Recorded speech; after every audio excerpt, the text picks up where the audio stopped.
Comic book adaptations are a dime a dozen right now. Everyone wants to cash in on the success Marvel achieved, whether that be movies or TV shows, and Umbrella Academy has the perfect formula to snatch up its due share of the market. The show is about a dysfunctional and estranged family of former crime fighters who were raised by an eccentric billionaire and trained to save the world. When he dies, they all come back together to the house they grew up in for his funeral. In the middle of the service, their brother, who disappeared 17 years earlier, drops out of the sky and tells them the world will end in 8 days. I'm going to get my biggest criticism out of the way right now. The world is going to end in 8 days. Regardless of whatever else might be happening in your lives, this should be at the forefront of everyone's mind. But everything else is instead. Nobody cares how many plates you're spinning when we can see the lion backstage. Allison's marriage, Diego's ex, these are all just pointless distractions. You don't need to go out of your way to try and create more suspense when the literal apocalypse is coming. My second biggest gripe, I'm told, is unpopular, but so be it.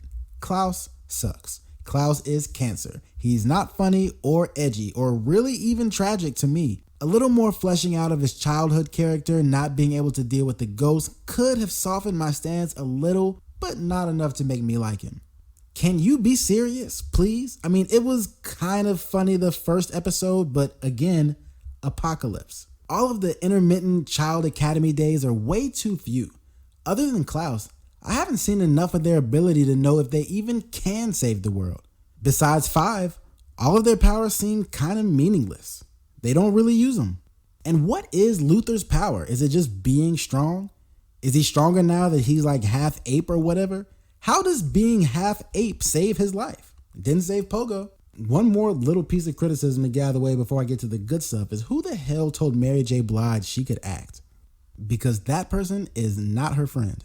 Okay, all that out of the way, I actually really like Umbrella Academy. The mystery surrounding Reginald Hargraves had me fighting the urge to Google the comics every time he came on screen. This dude just went out and bought a bunch of kids. An eccentric billionaire is hardly original, but old strategies are effective for a reason.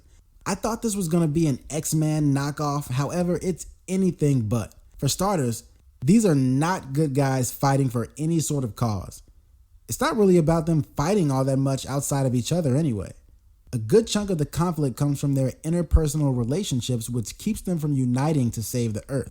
I suspect season 2 will give us a clearer picture of what drove them apart in the first place, because I refuse to believe Vanya's book was the only factor in having them be estranged for 17 years. And we don't see the last time that they're together. 17 years? They were just kids. What the hell happened?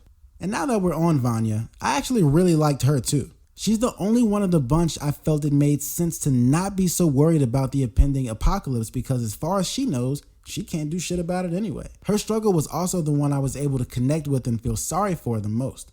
Growing up being told you're not special your whole life and playing second fiddle to your super powered family and your only sister who's a freaking movie star had to be tough. Umbrella Academy doesn't feel like a superhero show.